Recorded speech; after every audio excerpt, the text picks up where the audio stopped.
Welcome to a special Heartline Echoes episode where we revisit some of the most impactful conversations from Heartline Changemaking in Healthcare. This rerun isn't just a replay, it's an opportunity to reflect, reconnect, and reignite the ideas that continue to shape the future of healthcare. Whether you're hearing this for the first time or returning for some fresh insights, let's dive back into this powerful discussion. Enjoy! Welcome to Heartline, Changemaking in Healthcare. I'm your host, Dr. Andrea Austin, a board-certified emergency physician, physician development coach, and educator. After years on the front lines, I've learned that real change in healthcare starts within. Each episode invites you to explore the inner work that unlocks clarity and bold leadership, because healing systems through changemaking begins with following our heartlines. Welcome to part 2 of my interview with Dr. Leslie Koenig. If you missed part 1, I'd highly encourage you to go back and listen to that. We get into her journey to be a more well physician, mom, and wife. Dr. Koenig is a board-certified emergency physician, Afghanistan combat veteran, and creator of the Stress Relief Survival Guide, a workbook that is available on Amazon and that I highly recommend. In part 2 of my episode, we're going to jump into a conversation about how we can make the system of healthcare more friendly to physician well-being. I so enjoyed this conversation, and I'm really happy you're here. Thanks for being a listener. I hope there's some hospital administrators listening, or we can forward this to them. Everybody's talking about the staffing shortage right now, and all I see is quick fixes, and we are beyond quick fixes. The other day we had a call out for a shift and they put a substantial bonus on it.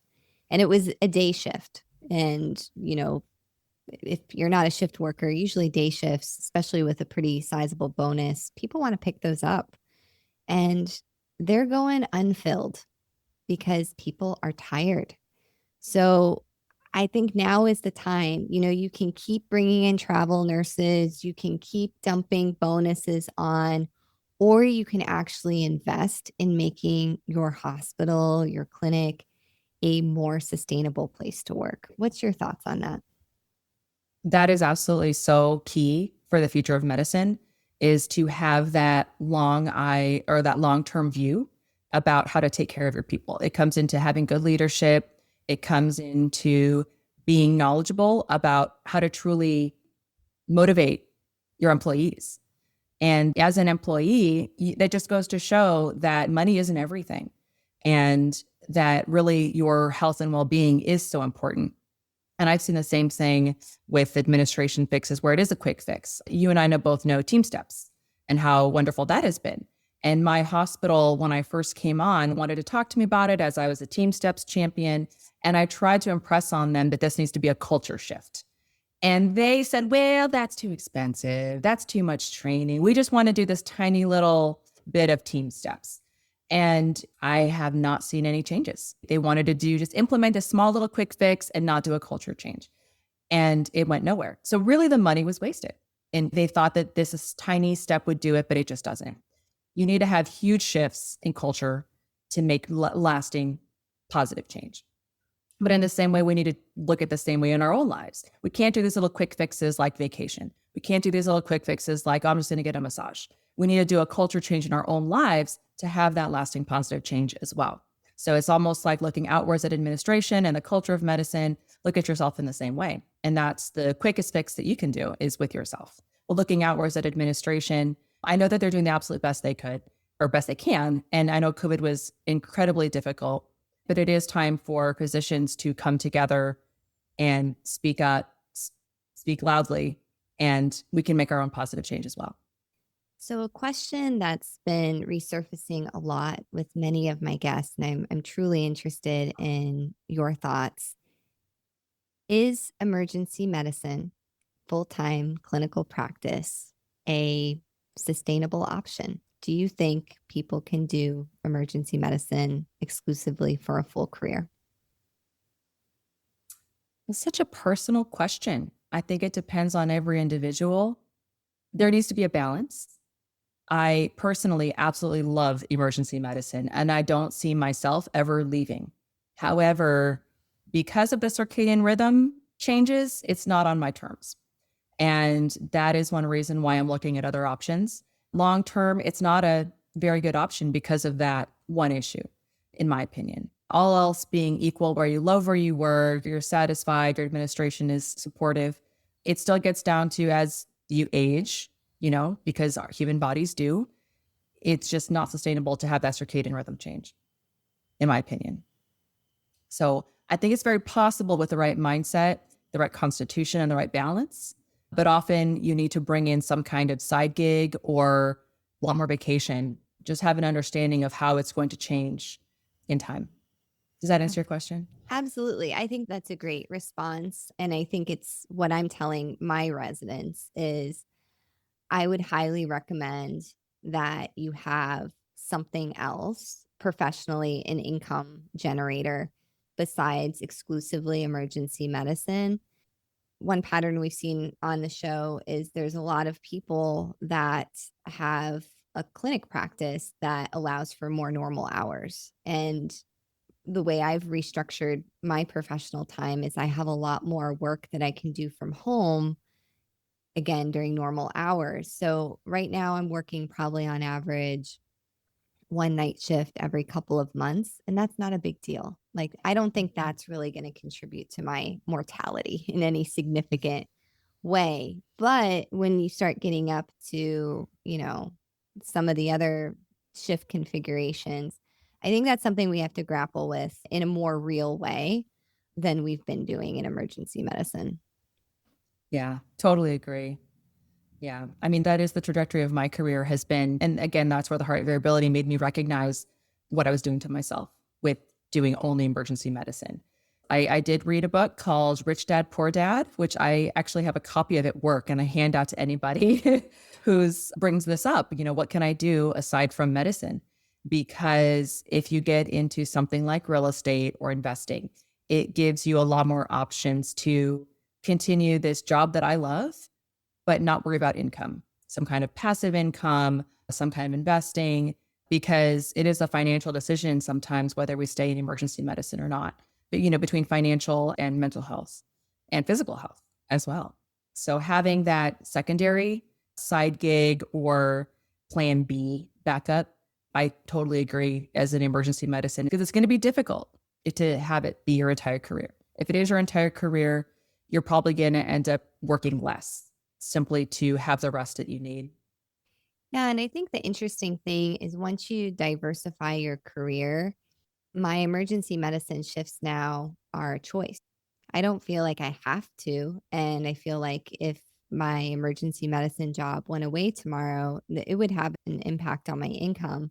But I have enough other things going on that I would be okay. So now the mindset has shifted from I have to go to my shift to I want to go to my shift because I have other options. So that's a huge thing. And I would really, the listeners that are struggling with burnout, and I would encourage you to have another option. And you may start to notice that as you do other things, you're like, actually, there are some aspects that I underappreciated that I actually do about emergency medicine. But again, going from I have to I want to or I get to. And that's such a huge shift for how you live your life. Imagine wanting to go to work every time you go to work. That's the kind of living the dream, right? And formulating your life and planning so that you can do that for yourself is one of the best gifts you can give yourself. So that's an amazing outlook. And it comes down to us creating it for ourselves. And it's really our responsibility to make that happen. So I know for years that you have been an extremely fit person, and fitness has been a big part of your life. And I'm curious about why that is, if you were an athlete in high school and how your fitness journey has changed over the years. Oh, thank you so much. I was not really an athlete in high school. I was a diver, which is not highly athletic. It's more mental, really. You basically jump off a diving board into the pool and do some flips and stuff. So it takes a lot of mind dedication. Through college, I got into running, and that I think helped me recognize how Fitness helps me de-stress. For a long time, I thought, I don't need to meditate. I'll just go for a run, which works in a way. It does help to calm down the body. I do an intense pre-med study session and then I'd go for a run. I also felt highly accomplished. Again, type A person who wants to accomplish things. Finishing a race and getting a medal was, kind of a great way to make me feel like I was being productive, right? But the fact of the matter is that fitness in whatever form works is beneficial to the mind and body. And I just got into so many different things, noticing how it made me feel between running, doing races. I just got finished hiking in Colorado, kayaking, and I do weightlifting as well. I got into weightlifting through my husband, but I found that was more of a group program for me that I like. It's CrossFit like with just heavy lifting and then in high intensity. Having a community of people who's really supportive, it just ends up being a really positive environment. And you can start tracking progress. And I think taking an easy approach to it, though, not super intense to the point that you get injured, is a key thing to have lifelong fitness and longevity to go along with it. So having the right trainer and the right recovery, which is where the Oura Ring is also helpful. Absolutely. I mean, there's a lot of physicians that are runners, and I think running's great. There's been periods in my life I've done half marathons. Right now, I've kind of decided I'm not really into running right now. We're very fortunate to have a pool, and I'm doing a lot of swimming laps.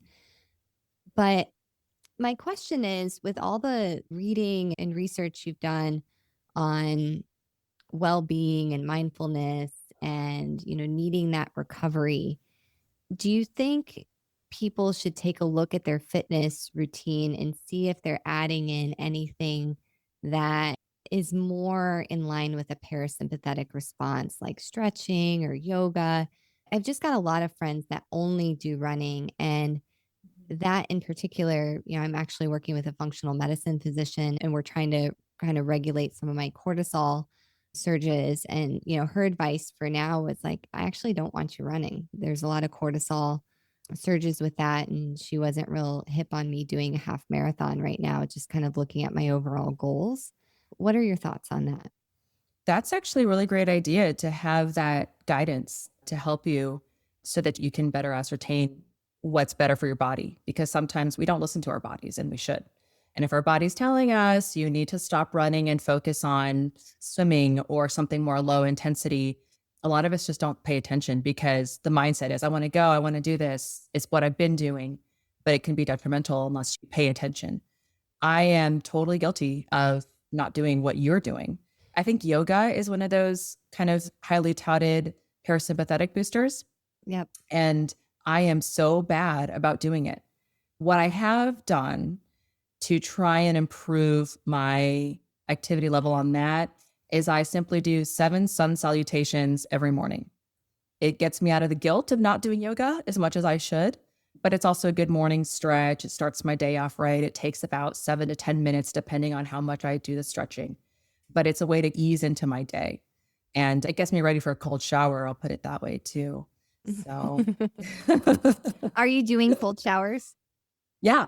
Yeah. We're actually looking at getting a cold plunge as well. My husband just did a program where he was doing sauna cold plunge combo.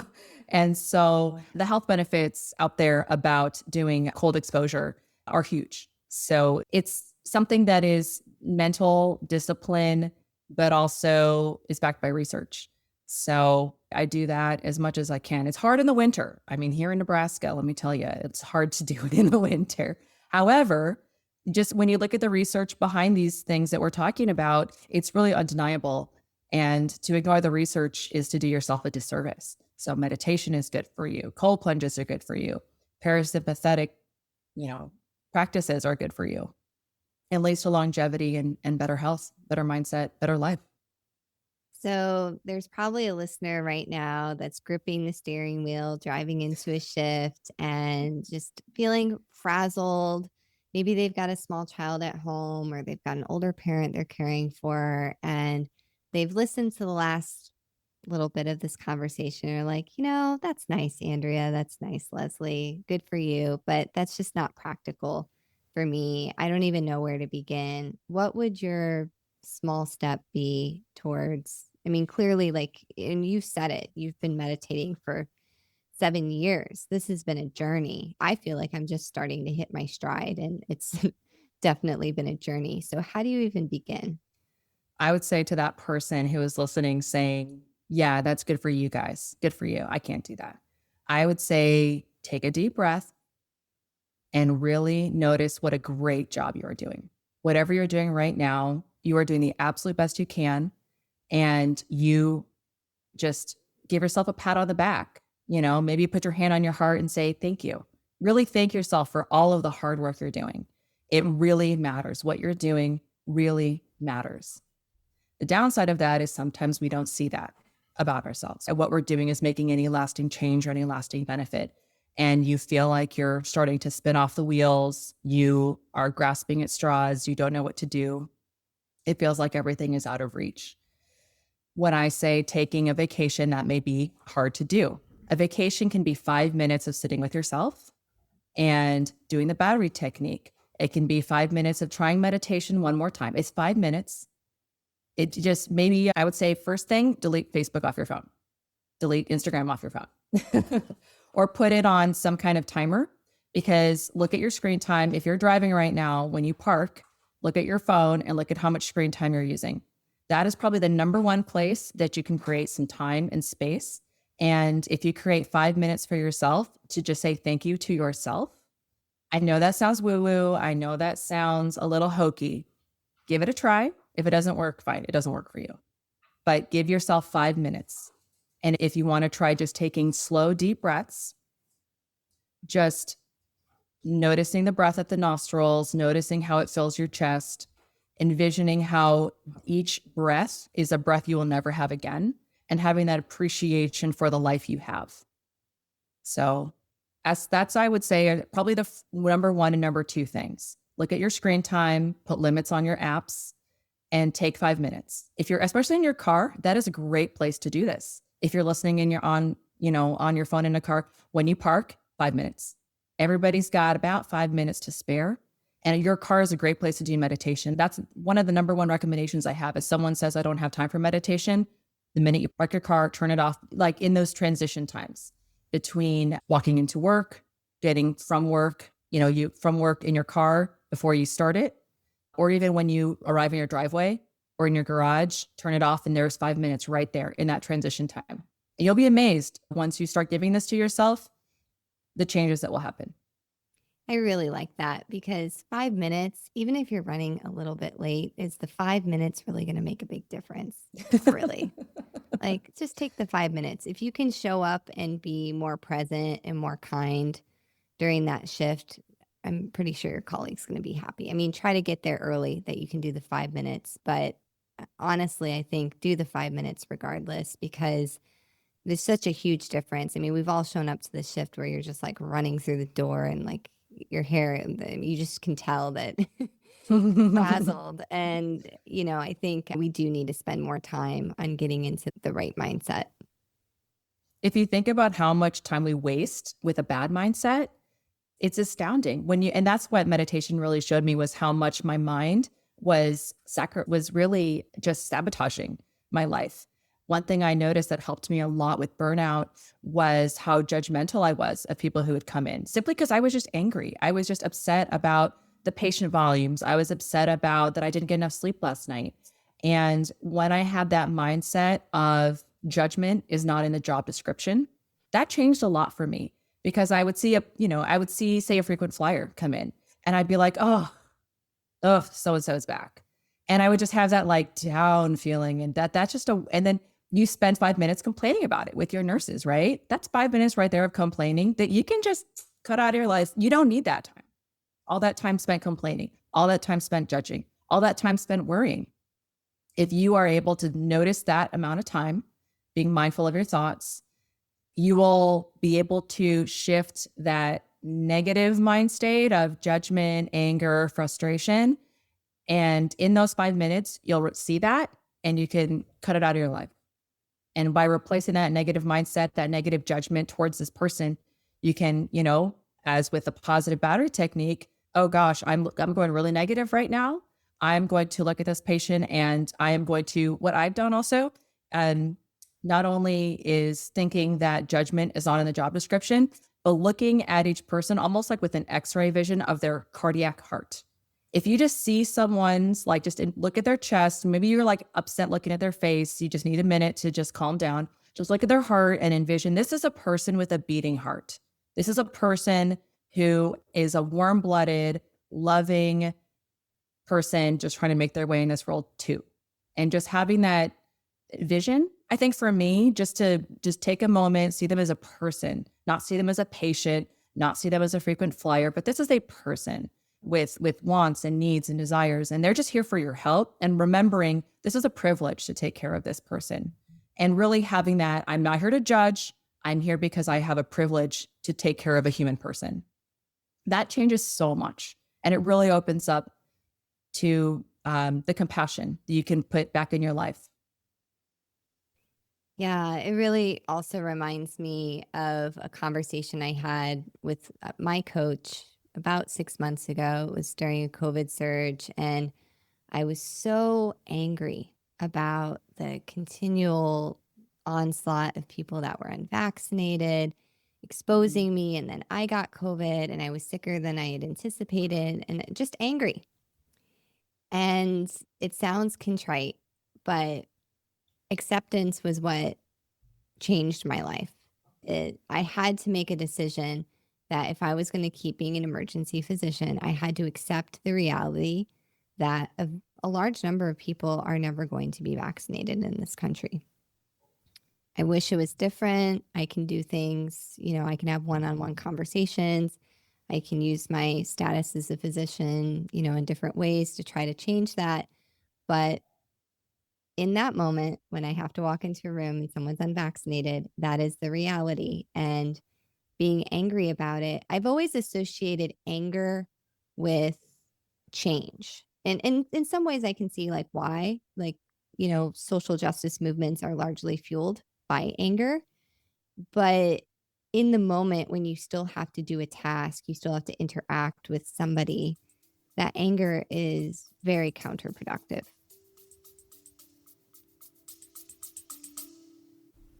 Stay tuned. We'll be right back.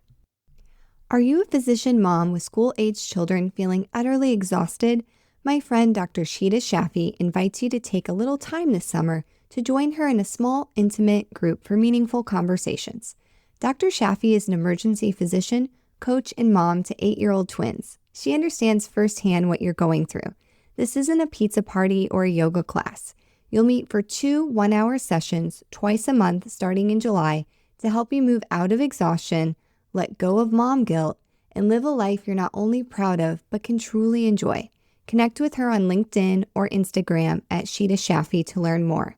Sheeta is spelled Shideh, and Shaffi is spelled Shafie. You can also check the show notes for a link so you can connect with her there as well.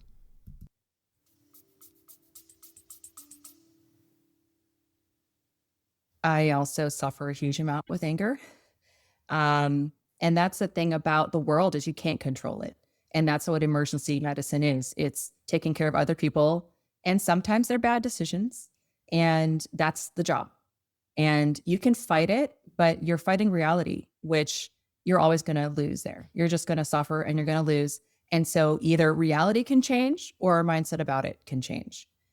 For me, and when I was doing it, I thought compassion practice was the lamest, stupidest thing. And I never wanted to admit to anybody that I'm doing this whole compassion, loving kindness thing. But I found that it was honestly the best thing that I had ever done in meditation was a loving kindness practice. I followed someone called Sharon Salzberg.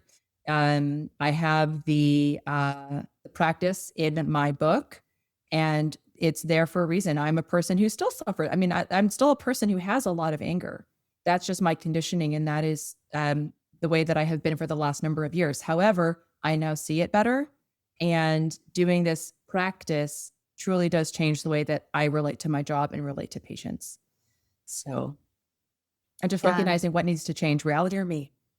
One's going to win, one's going to lose. And I don't want to lose. Right. And I think what you said there was so important, that you recognize that still many of these things are base traits. They're very hard to completely change. I mean, these are hardwired neural circuits. So, honestly, bringing it full circle back to Viktor Frankl, it's more about creating that space. You may always have that reaction. You may, for me, somebody unvaccinated in the year 2022, with all we know, I'm going to have a reaction to that. It's really my choice if I'm going to pour gasoline on that reaction. That is such a great way to put it. Yeah. And I don't think we should fault ourselves for our reactions. They're there, but it doesn't mean that we have to pour gasoline on it. Like you said, you can still have that reaction, but meditation helps you notice that reaction quicker.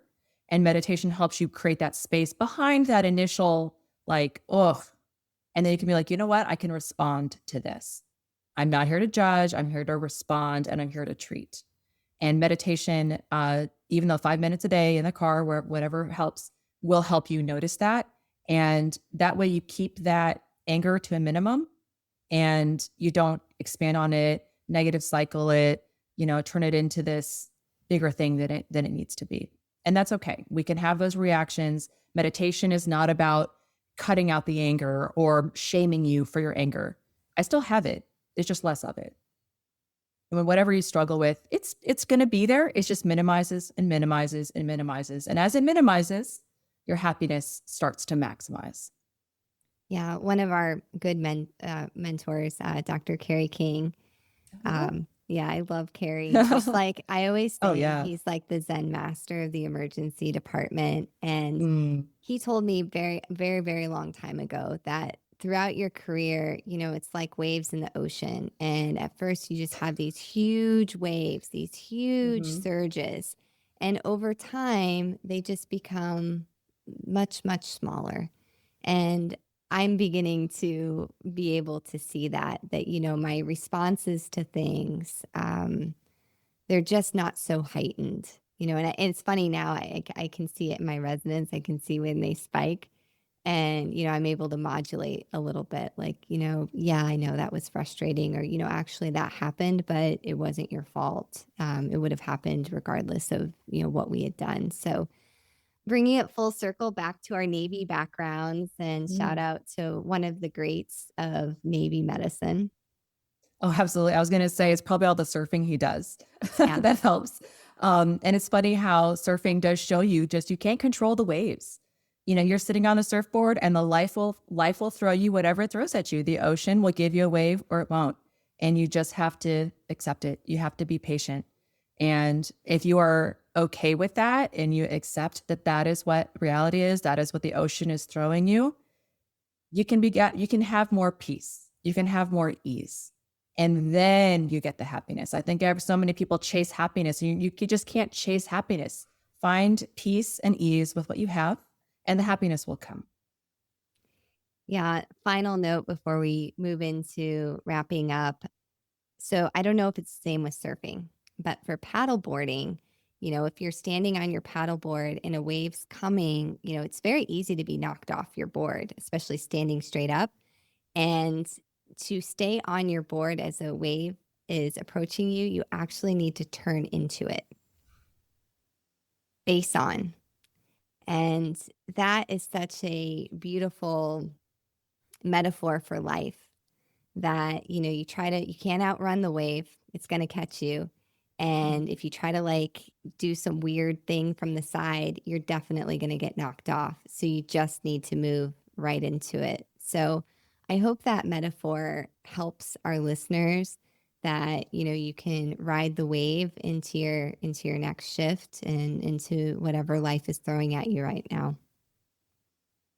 I love that. That's amazing.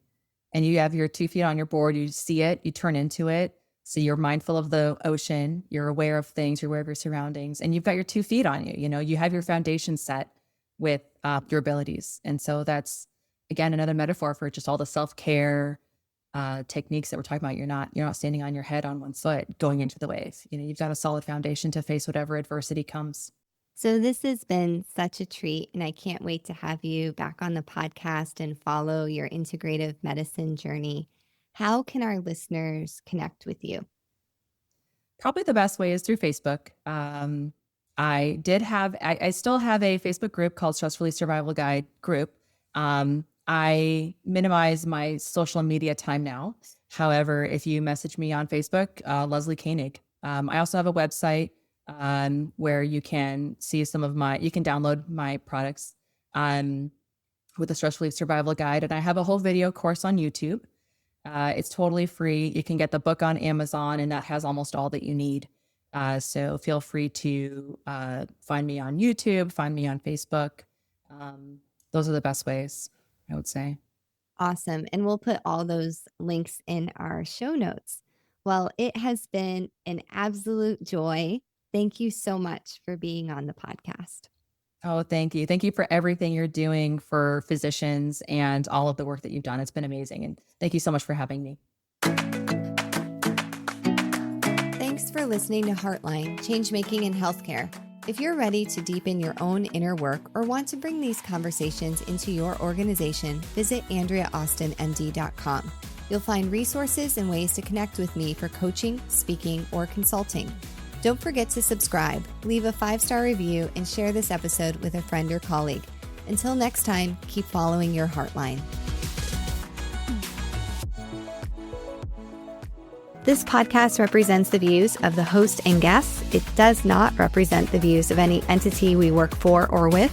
It is also for informational use only and does not replace any professional advice, including medical or psychological. If you are interested in unlocking your true potential, reach out to me. If you're an organization interested in supporting the well-being of your people, I'd love to connect on innovative solutions. Schedule a strategy session at AndreaAustinMD.com.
Thanks for listening to Heartline, Changemaking in Healthcare. If you're ready to deepen your own inner work or want to bring these conversations into your organization, visit AndreaAustinMD.com. You'll find resources and ways to connect with me for coaching, speaking, or consulting. Don't forget to subscribe, leave a 5-star review, and share this episode with a friend or colleague. Until next time, keep following your Heartline.